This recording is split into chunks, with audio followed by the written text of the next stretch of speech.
Assalamualaikum warahmatullahi wabarakatuh.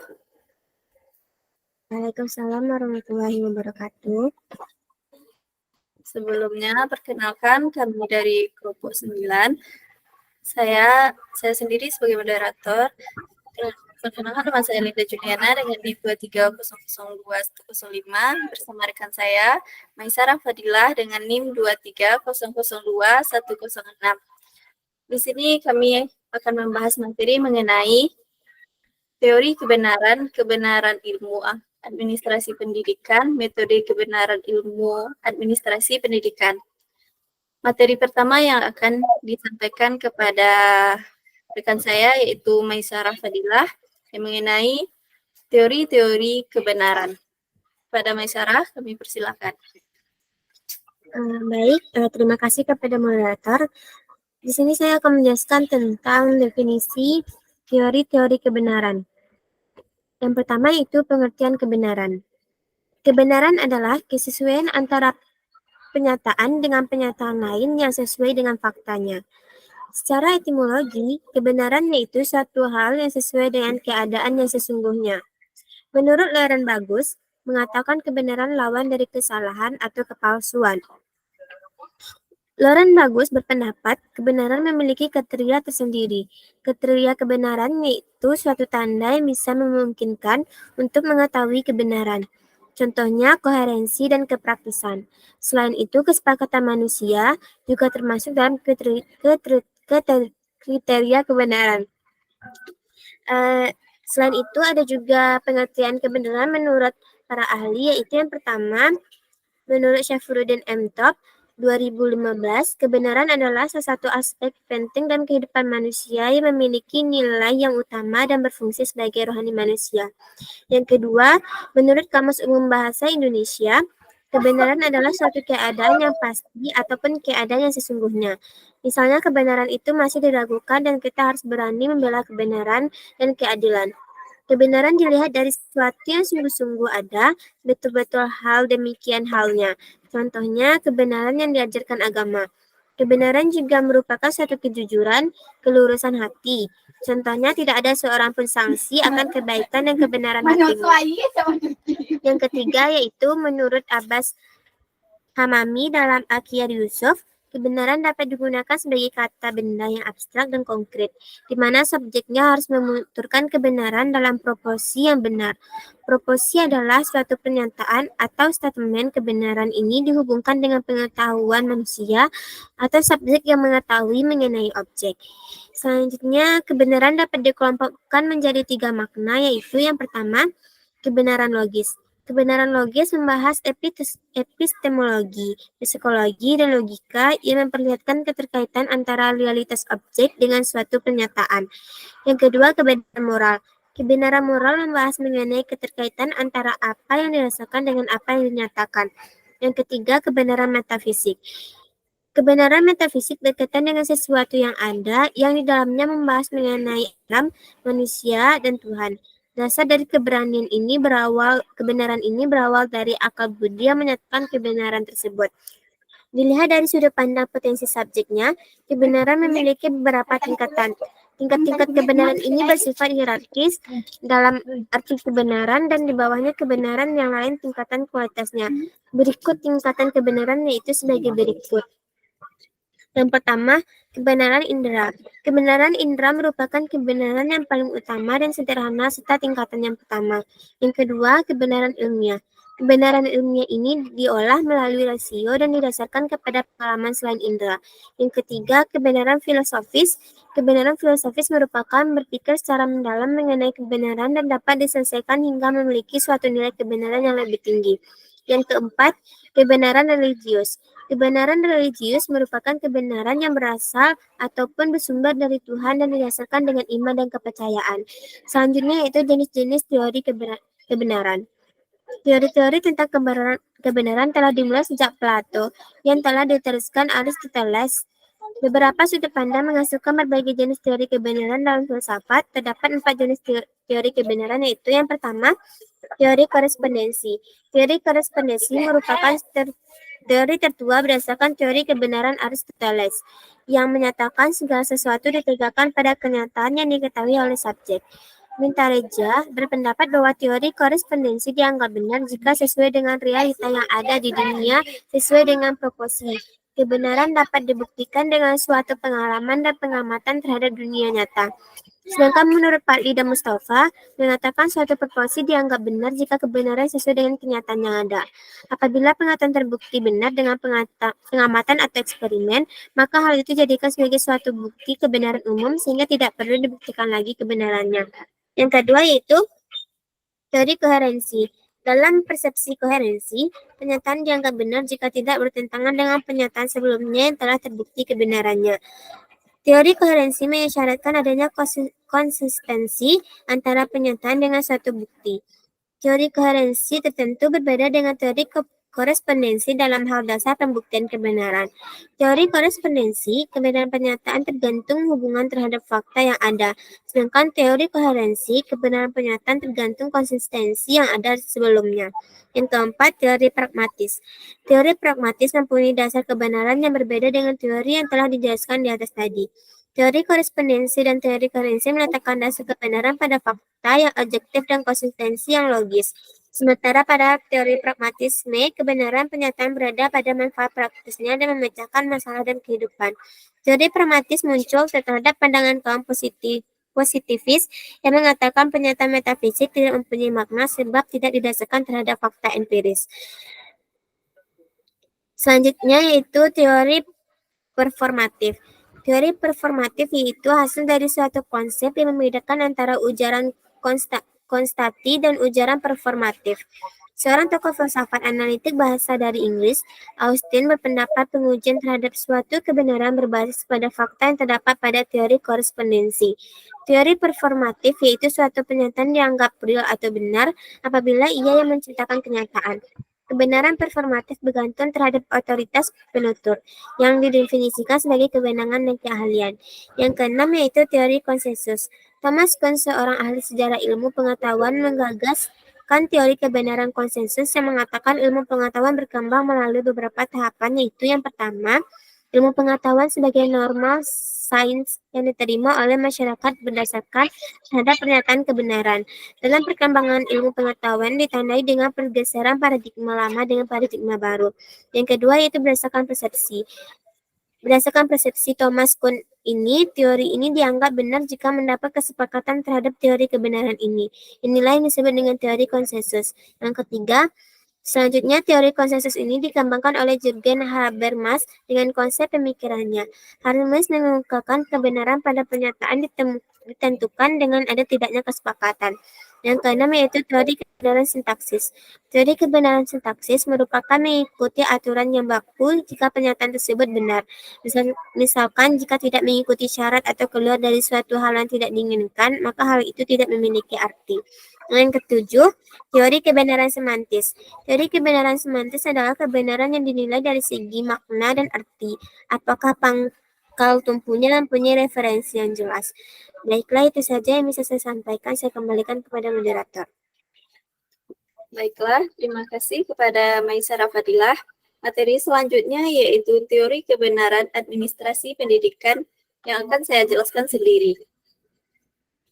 Pendidikan pada dasarnya bertugas dalam mencari, menemukan, menjelaskan, mengembangkan pada suatu nilai-nilai kebenaran.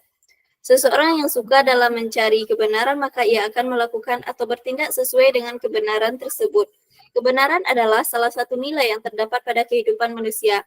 Manusia terus-menerus berusaha menyelidiki apa itu hakikat kebenaran dan melalui suatu pendidikan. Inilah manusia dapat menemukan pertanyaan mengenai hakikat pendidikan. Apakah manusia telah memahami konsep kebenaran, maka manusia akan terdorong untuk melaksanakan kebenaran itu. Sebaliknya, pengetahuan dan pemahaman mengenai kebenaran itu tidak dilaksanakan sesuai dengan kebenaran tersebut, maka akan memunculkan sebuah konflik dan pertentangan. Menurut dari beberapa ahli filsafat, itu bertingkat-tingkat, yaitu bersifat hierarkis, yaitu pertama kebenaran relatif, yang kedua kebenaran mutlak, ketiga kebenaran individual, keempat kebenaran universal. Kebenaran dalam administrasi pendidikan merupakan suatu proses dalam menemukan sebuah kebenaran yang hakiki demi mencapai tujuan pendidikan. Hakikat kebenaran ini dapat dicapai apabila pendidikan sejalan dengan proses pendidikan. Salah satu sifat dari suatu kebenaran adalah bersifat falsifikasionis. Falsifikasionis adalah kebenaran hanya bersifat sementara, bukan selamanya, dan kebenaran dapat digantikan dengan kebenaran yang baru. Contohnya adanya penerapan kurikulum di sekolah.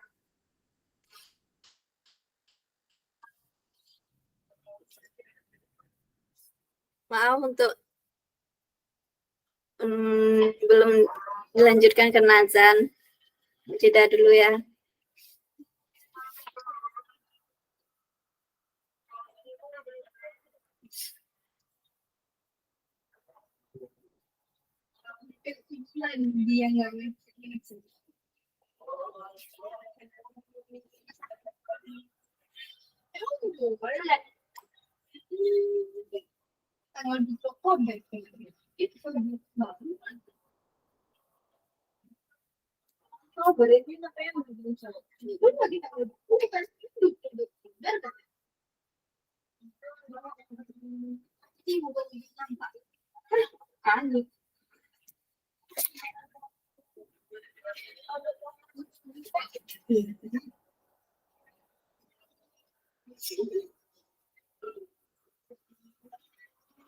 Apa yang bagus menurut presentasi tempat?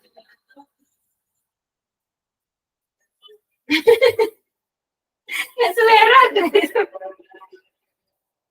Selera nggak selera.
Oh, kapan kau mau puasa besok? Hari Kamis. Ini makanan.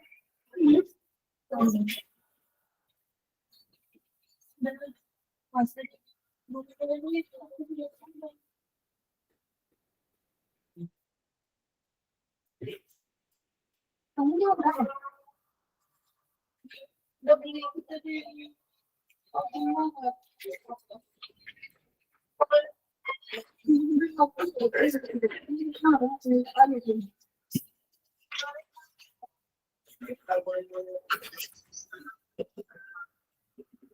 seminggu, 1500.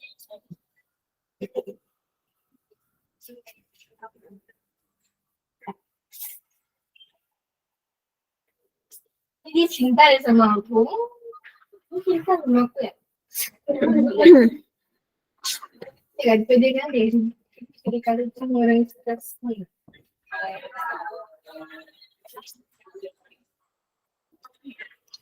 Baiklah, di sini saya akan menunjukkan materi, yaitu kurikulum di sekolah yang ditetapkan pemerintah dan dilaksanakan di sekolah. Misalnya, pertama, Kurikulum dari tahun 1984 berlaku dari tahun 1985 sampai 1990. Kedua, kurikulum pada tahun 1990 berlaku dari tahun 1991 sampai 2000. Ketiga yaitu kurikulum tingkat satuan pendidikan berlaku pada 2010 sampai dengan 2012. Keempat, kurikulum pada tahun 2013 atau yang disingkat dengan Kurtilas baru dimulai pada tahun 2013 dan pada tahun 2015 dihentikan oleh pemerintah yang baru. Jadi dapat disimpulkan bahwa sekolah yang menggunakan kurikulum A hanya beberapa tahun dan dilihat dari tahun 2015 pemerintah memutuskan mengubah kurikulum menjadi kurikulum B. Apabila sekolah tetap menggunakan kurikulum A, maka sekolah dinyatakan sudah keliru dan tidak lagi melakukan kebenaran. Hakikat kebenaran dalam administrasi pendidikan dapat dilihat pada proses pendidikan di sekolah. Sekolah merupakan subsistem pendidikan nasional. Dalam sistem pendidikan, guru berperan penting dalam mencapai tujuan pendidikan. Guru harus mengetahui apa saja tugas pokok dan fungsi yang terdapat dalam suatu pendidikan. Di sekolah-sekolah, guru terlibat dalam kegiatan administrasi sekolah untuk menghasilkan lulusan yang jumlahnya serta mutunya. Dalam pengelolaan administrasi pendidikan dilaksanakan berdasarkan perencanaan, pengorganisasian, pembiayaan, dan penilaian kegiatan kurikulum, sarana dan prasarana, personalia sekolah, kesiswaan, keuangan, dan hubungan sekolah masyarakat. Jika pelaksanaan tersebut tidak sesuai, maka sekolah dalam menerapkan kebenaran juga tidak terlaksana atau tercapai. Maksudnya adalah jika dalam salah satu pengorganisasian ada yang melakukan penyimpangan, maka proses sekolah dalam upaya mencari kebenaran menjadi keliru atau salah.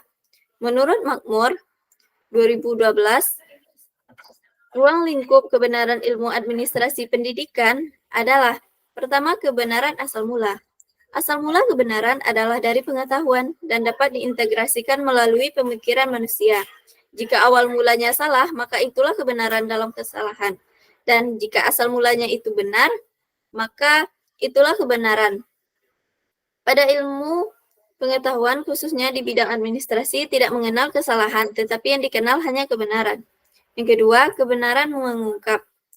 Kebenaran mengungkap berdasarkan opini publik terhadap pengucapan yang berdasarkan penekanan dalam hal penguasaan. Untuk mengukur atau salah satunya ungkapan atau ucapan dapat ditemukan dengan kepastian dengan pengungkapan itu. Karena pengungkapan bisa menentukan kesesuaian.